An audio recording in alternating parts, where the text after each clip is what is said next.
Captain's Log number 9. Talk about my studio. I have a really cool, really interesting storyline with regards to me and studios.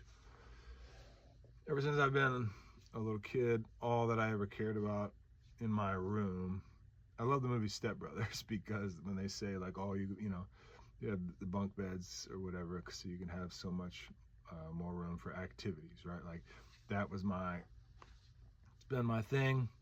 I'm sure a lot of people can relate. I had the smallest possible bed, a twin bed, most of my life until I got married, because I wanted the rest of my room to be devoted to musical activities, so like my studio. I wanted to have as much room as possible to make music. So, I always had my studio set up in college.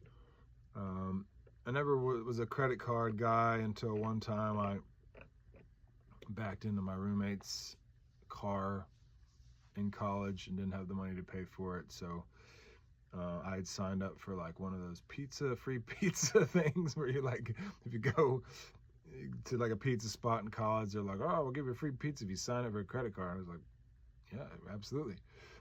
And I never signed up for the credit card until I had to pay for my friend's car that I backed into, and then I had a credit card, and then I just was like, oh, I'll use the credit card now.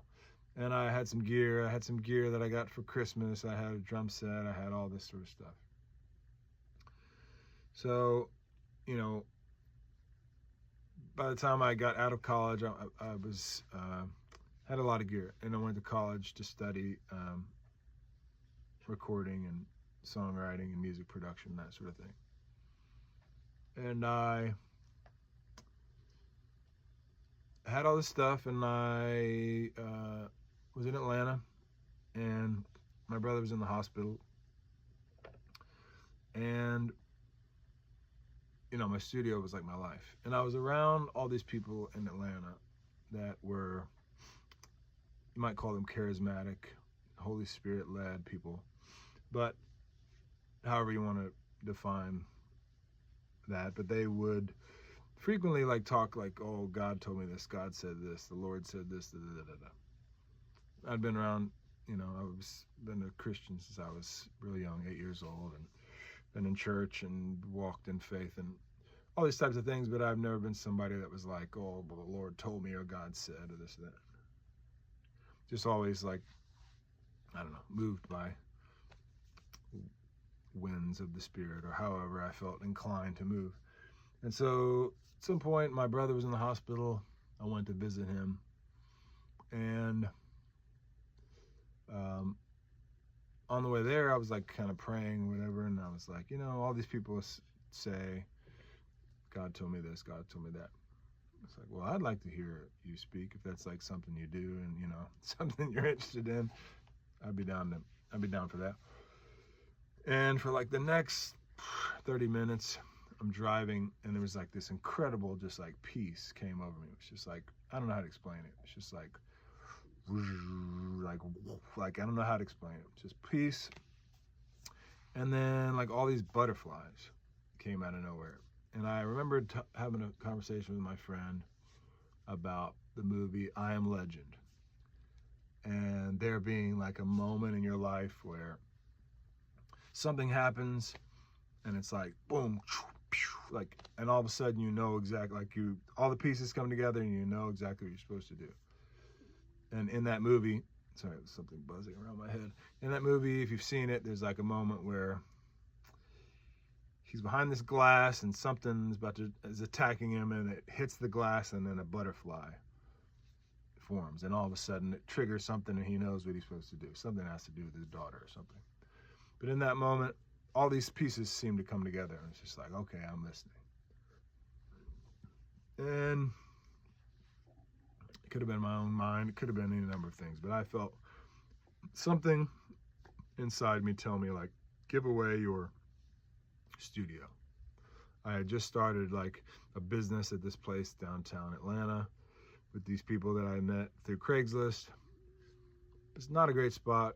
It's kind of shady in like an industrial kind of part of town, but I was just stoked to have like a spot where I could record and have like a business space.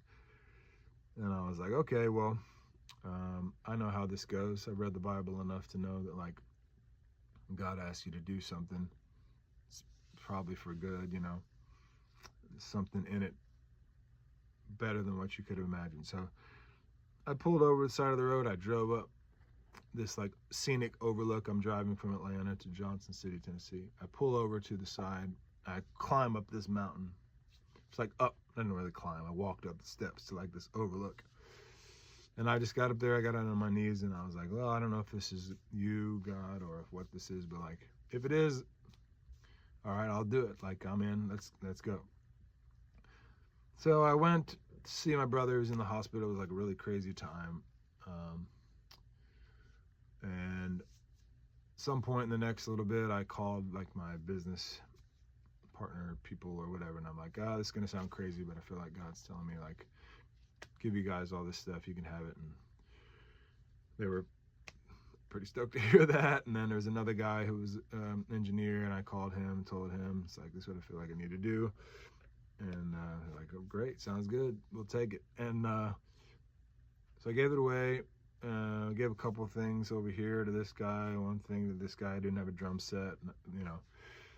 And only thing I really kept for myself was like a guitar and a keyboard. And I pretty much put music to the side for a minute. And before long, I'm not sure what happened, but like I said, the wind that I usually follow kind of kicked up again. And I had an opportunity to open for a guy named Eric Hutchinson. And I was like, well, I'm not really doing music right now. And then I was like, what am I talking about? Like, I'll do it. And so that kind of kicked me back into gear. And then I was like inspired to put together an EP of some songs I had recorded in college when I had some gear. I put together this EP, and I found this songwriting contest. And I went and did this contest, and I won the contest. I met this guy. His name was B Rich. He manages B.O.B. And he was like, I want to manage you, and you know, took me under his wing there for a minute. But I was like, we were talking about making some music and me working with these producers. I was like, well, I don't have any gear. And he's like, well, I got some gear. So he gave me all this gear, let me use it, and I recorded some albums or some music, at least an album, and some other, you know, bunch of songs. And then I left Atlanta, gave him the gear back, I went to LA. Pretty soon I met a client there that I started working with, and they enjoyed what I was doing so much that they bought me a bunch of gear. And then after that, they, you know, went into business together and bought me a studio in LA, where I was working for a while. And then that deal kind of fell apart, or that relationship fell apart.